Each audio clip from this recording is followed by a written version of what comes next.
The Cleveland Browns just watched Shedeur Sanders do the one thing this franchise has been scared to believe in for decades: win right away at quarterback. This is the same team that has burned through passer after passer since 1999. And yet their newest starter walked into a game against the Las Vegas Raiders and came out with a statement win. Nobody expected the first real look at Shedeur Sanders in a full game to feel this calm, this controlled, and this dangerous for the rest of the league. And that is exactly why this night should make people in Cleveland sit up straight. What makes it even wilder is how close this game was to never being his in the first place. It was supposed to be Dillon Gabriel's season, until a concussion opened the door and the kid everyone mocked for a so-called weak arm and bad pocket habit stepped through it. On the road with a shaky line and a limited group of weapons, Shedeur Sanders answered those scouting reports with real throws, real patience, and real poise, finishing with 11 completions for 209 yards, along with a touchdown and just one interception. The stat sheet does not scream superstar yet, but the tape shows a quarterback who finally gave the Browns something they almost never get: a clean, composed first start that actually feels like a foundation. The shocking part is this is happening after months of doubt about whether Shedeur Sanders was even the right bet for an NFL team. He came out of Colorado with people saying he held the ball too long, he took too many sacks, and he only looked good in chaos. Yet now he is the one settling down a franchise that has lived in chaos for years. The Browns just saw a version of Shedeur Sanders that the Giants, Raiders, and other teams passed on in the draft, and if this is only the beginning, it might change their entire plan at quarterback. To really understand how big this moment is, you have to go back through his journey from Colorado drama to preseason flashes to that rough night against the Ravens, and see how all of it led to this first real shot in Cleveland. But before we get into that, hit that like and subscribe button for more Browns and all the NFL content. Let's aim for 300 likes on this video. At Colorado, Shedeur Sanders lived in constant traffic, taking hit after hit while trying to keep broken plays alive and drag a shaky roster into relevance. That chaos shaped the way people talked about him before the draft, not what he could do when things were stable. Scouts circled the same two knocks again and again. They questioned his arm power, and they said he held the ball way too long, turning pressure into sacks instead of smart throws. By the time draft weekend arrived, the story around Shedeur Sanders felt less like a fair evaluation and more like a label that stuck, and teams let that label scare them away. As one franchise after another passed, a quarterback who looked like a clear top-tier talent slid right into Cleveland's lap while other clubs chose safer names. The Browns took the swing, but even then, the plan did not center on him. Preseason gave the first hints of what he really was, carving up the Carolina Panthers defense with calm decisions and sharp timing, then looking much less comfortable against the Los Angeles Rams while playing behind linemen who did not even survive final cuts. For outsiders, that Rams game was proof of the old narrative.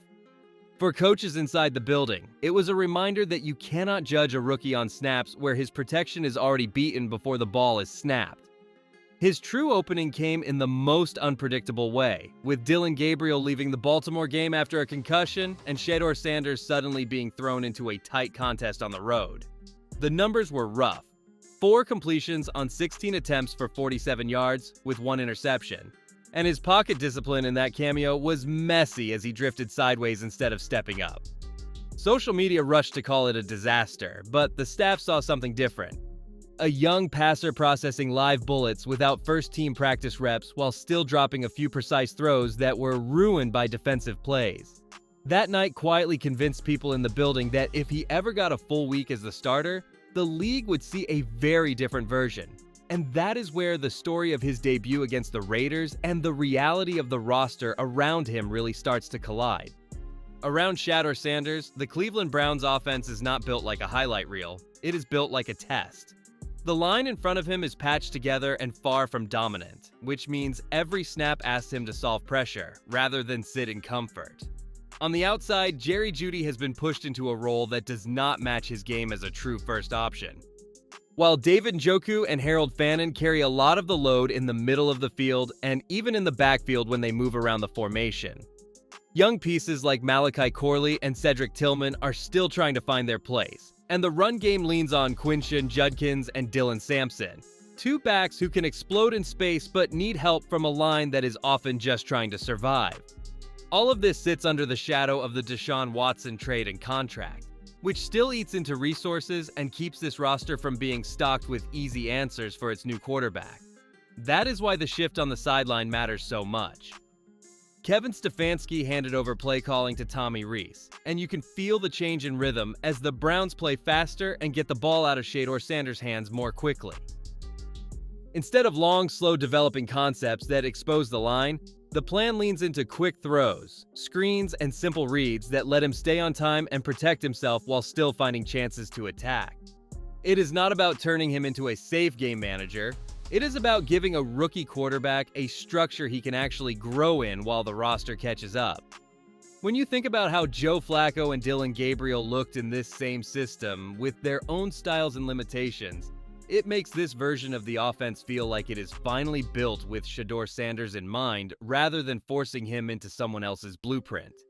On the other side of the ball, the defense gave him the cushion most young quarterbacks only dream of.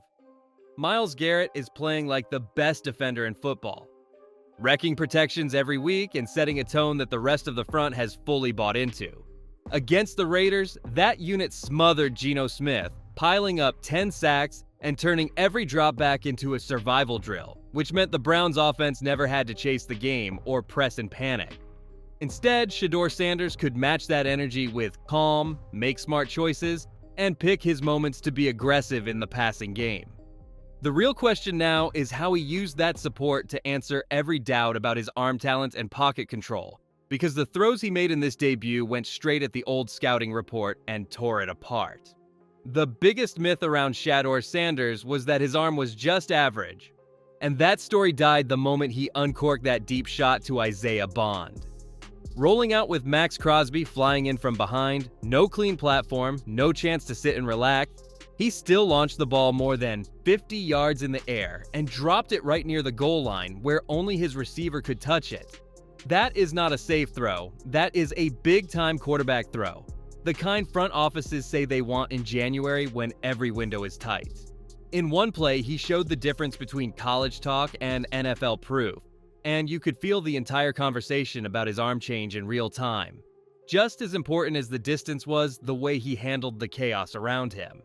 Instead of panicking at the first sign of pressure, Shedeur Sanders trusted his drop, slid to space, and kept his posture steady long enough to read the route all the way down the field. The ball did not come out late. It did not float. It cut through the air with enough pace to beat the closing safety and still let Isaiah Bond track it in stride. That kind of timing does not show up in a box score, but it is exactly what separates a raw passer from a rookie who already understands how to blend movement, vision, and touch in the middle of a live rush. For a player many people called a check-down specialist before the draft, this was the kind of answer that forces everyone to admit they misjudged him. You saw the same growth on the intermediate throws that most viewers forget the next day. On those boot plays where Harold Fannin leaked out late or Jerry Jeudy crossed the field, Shedeur Sanders used his eyes to pull defenders down, then fired over their heads instead of bailing out of clean pockets.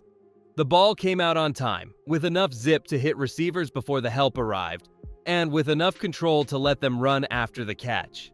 It was the exact blend of patience and aggression coaches beg for from a young passer, and it sets up the next layer of his debut. Because once you see how he used his arm to punish the defense, the real surprise is how often he was willing to be boring on purpose, using checkdowns and screens to slowly break the Raiders down rather than chase hero plays on every snap. The play that really told you who Shedeur Sanders is now was not a bomb. It was a simple throw on a long third down. Cleveland faced 3rd and 12. The Raiders dialed up a stunt with the rush twisting and closing in, trying to bait a young quarterback into bailing from the pocket and forcing something silly. Instead of drifting into trouble, Shedeur Sanders stayed balanced, slid just enough to see the field, and calmly flipped the ball to Harold Fannin underneath. That little check down turned into a broken tackle, then another, then a fresh set of downs, and it felt like a veteran decision in the middle of a game that could have spun the other way fast. The same patience showed up on the touchdown that will sit on the stat sheet as a short throw to Dylan Sampson, but was really a test of decision-making. The defense stacked numbers inside, left space to the left, and the Browns had a screen called with blockers waiting in front of their quick back. Shedeur Sanders sold the look inside, held the linebackers for a heartbeat, then snapped his head and fired the ball out on time, letting Dillon Sampson catch it in stride with a wall in front of him. What happened next was pure speed, a 66-yard sprint down the sideline. But it only existed because the quarterback understood the down, the lead, and the fact that the smartest move in that moment was to let his teammates do the heavy lifting. Taken together, those snaps showed a young passer who already understands that not every throw has to be a hero shot for you to control a game. For a rookie with limited protection and a defense that is already dominating, the smartest move is often to stay within the call, trust the design, and live to see the next drive. And that is exactly how Shedeur Sanders played it. He used his arm when the defense dared him, then leaned on safe outlets when the look demanded it, flipping the old scouting report on its head without trying to prove anything on every snap. But for all the good decisions and clean moments, there was still one throw that reminded everyone he is at the start of his journey. And that mistake says just as much about where he can go next as the highlights do. The Cleveland Browns actually saw the worst play of Shedeur Sanders' night turn into the kind of lesson that can shape a career. On that interception to edge defender Charles Snowden, you could see exactly how a young quarterback gets baited in the league. The defender widened with the running back like he was about to chase the swing route, kept his eyes locked on the quarterback, and waited for Shedeur Sanders to stare down the quick hitch. The ball came out fast, the defender broke on it even faster, and suddenly, a calm drive ended with a turnover that looked simple on tape but carried a huge message about patience and eye discipline. The fumble from Jerry Jeudy told a different story, and it was not about the quarterback at all. Shedeur Sanders escaped pressure, kept his eyes up, and ripped a strike to Jerry Jeudy in open grass. The exact kind of extended play that separates real starters from placeholders. Instead of finishing the play with strong ball security, the receiver eased up, got caught from behind, and had the ball punched out in a spot where Cleveland was in range to add points. That moment will go down as a turnover on the stat sheet. Yet inside the building, coaches know it was a reminder to everyone around their rookie passer that his trust is only as good as the way they protect the ball once it leaves his hand. Put it all together and the picture is clear. Shedeur Sanders played a full game with only one true decision he will want back, while every other negative came from things that can be cleaned up with film work and better help around him. He was sacked only once, he did not spiral after the interception, and he kept making aggressive but smart throws even after those swings in momentum. For a first-time starter in this situation, that is exactly the mistake profile you live with as a coach because it proves the ceiling is far higher than the box score critics want to admit. The real tension now is what the Browns do with that information, especially when you stack this performance next to what Dillon, Gabriel, and the other veterans have shown in the same offense, and start asking who truly deserves to keep the keys to this locker room. The Cleveland Browns now have a choice that stretches far beyond one win, because this is about what they do with 2 first-round picks and a young passer who just proved he belongs.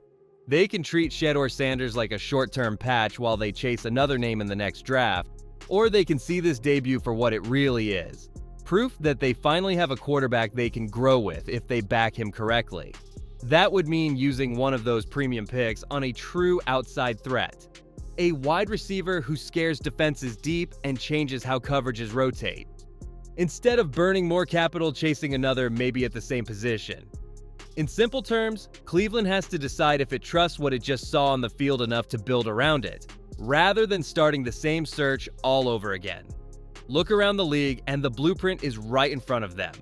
When the Bengals paired Joe Burrow with Jamar Chase and T. Higgins, everything shifted because defenses had to respect vertical routes on both sides, which opened lanes for the run game and made every third down easier. The Browns could chase a similar jump by dropping a real number 1 wideout next to Jerry Jeudy, letting David Njoku and Harold Fannin work the seams, and giving Quinshon Judkins and Dillon Sampson cleaner boxes to run into. Add a couple of smart moves to stabilize the line in front of Shedeur Sanders, and suddenly his calm, efficient debut turns from a surprise into a preview of what this offense could look like when it is not held together by patches. For a rookie who already handled tight pockets and limited weapons, that kind of support could unlock a completely different ceiling. There is also the possibility that Cleveland hesitates, uses one of those early picks on another quarterback, and turns Shedeur Sanders into a trade chip for a different team that believes in him more. That is where this story gets really interesting, because the same league that let him slide on draft night just watched him walk into Las Vegas and beat the very Raiders group that passed him over, with Deion Sanders sitting in the building as a reminder of what his name carries. If the Browns commit, they get first claim on whatever he becomes over the next few years. If they blink, someone else will gladly build a roster around the version of Shedeur Sanders that showed up in this debut. And that is the kind of decision that can define a franchise for a decade. The real question now is which path they choose and how fast they are willing to act before the rest of the league realizes exactly what he just put on tape.